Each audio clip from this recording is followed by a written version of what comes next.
For 2 years, Mohammed fought with Yemen's Houthi rebels against a military coalition led by Saudi Arabia and backed by the United States. Mohammed says he tortured and killed people. He did not care whether he lived or died. But if he did die, the bracelet he wore with a jihadi number would guarantee his body made it home. Mohammed is one of 18 former child soldiers who spoke with the Associated Press. All of them escaped from rebel forces or were captured by coalition units. They are now at camps and a counseling center in the city of Marib, in an area controlled by the Saudi-led, U.S.-backed coalition. Both sides in the 4-year civil war have sent children into battle, a violation of international human rights conventions. The United Nations was able to confirm that 2,721 children have been recruited to fight for all sides in the conflict. A majority of them have fought for the Houthis, but officials say that number is likely low because many families are too fearful to speak out. A senior Houthi military official admitted to the AP that the rebels have brought 18,000 child soldiers into their army since 2014. He did not wish to be named. Officially, the Houthis say they do not recruit children and send away children who try to join. But in Sana'a, the Yemeni capital, now under Houthi control, locals say the rebels go door to door, telling parents they must either turn over their sons or pay money for the war effort. Some of the former child soldiers told the AP they joined the rebels willingly because of promises of money or the chance to carry a weapon. But others described being taken from their schools or forced to join the Houthis in exchange for a family member's release from detention. Some children gave themselves a war name after they joined the fighting. One 10-year-old boy, for example, called himself Abu Nasr, Arabic for Father of Victory. A 13-year-old boy named Salah told the AP that Houthi fighters came to his home and demanded that he and his father come with them to the front lines of battle. He said his father was pulled away when he refused the order. Salah added, "I heard the bullets, then my father collapsing dead." New recruits are usually taken first to culture centers for religious courses, which last about a month. They are told they are joining a holy war against Jews and Christians and Arab countries that have been influenced by the West. The boys are told that if they die fighting, they will go to heaven. Mohammed said, "When you get out of the culture center, you don't want to go home anymore. You want to go to jihad." The recruits are then sent to military training camps in the mountains. At night, they sleep in shelters made of tree branches. During the day, they learn how to fire weapons, plant explosives, and avoid missiles fired by coalition airplanes.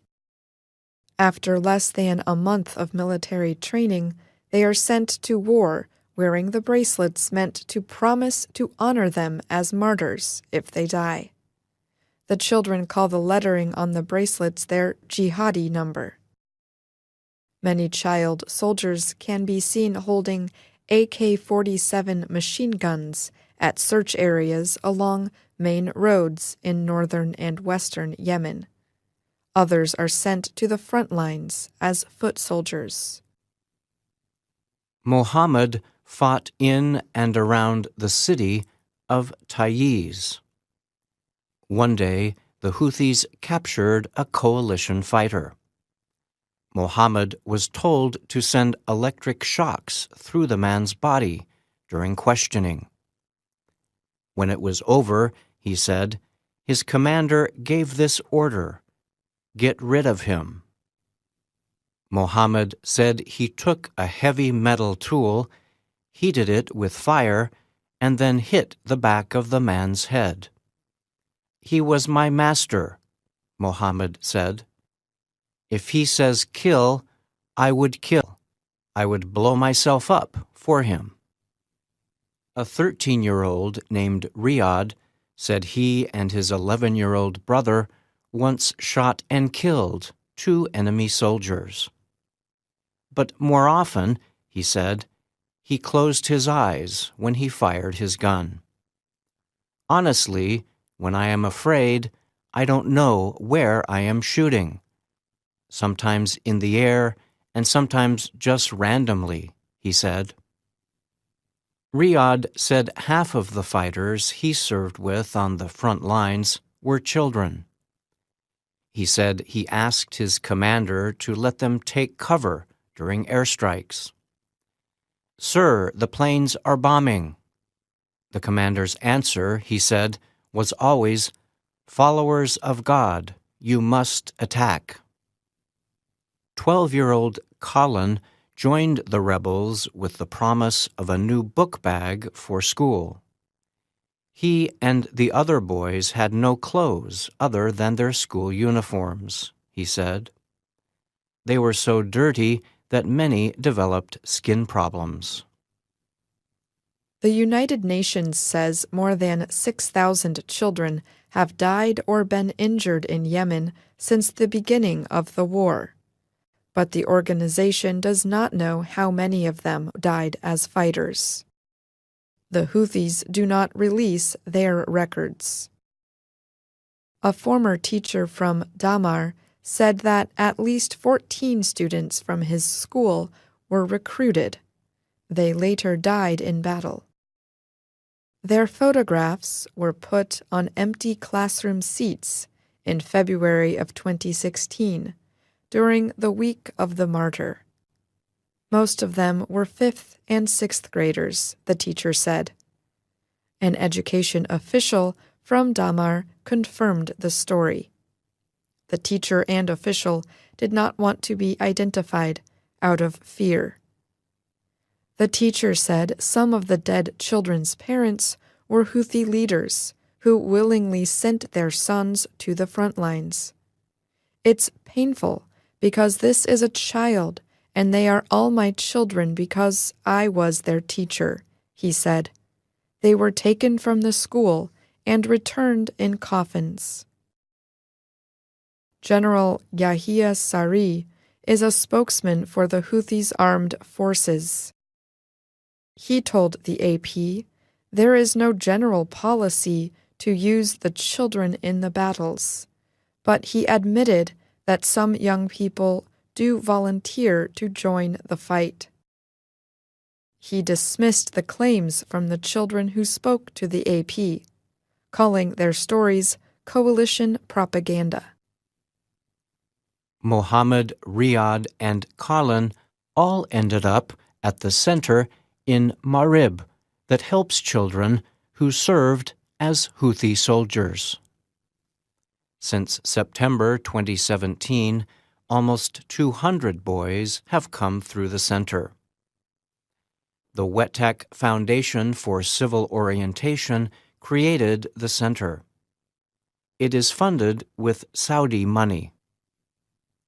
Mayub al-Maklafi is the center's psychiatrist. He said all the former child soldiers suffer from anxiety, panic attacks, and other problems. Some describe being beaten by their own commanders. Others talk about being sexually abused by officers. Naguib al-Sadi is a Yemeni human rights activist. He said the real problem with Houthi recruitment of children will be felt in 10 years, when a generation that has been brainwashed with hatred toward the West comes of age. I'm Brian Lynn. And I'm Ashley Thompson.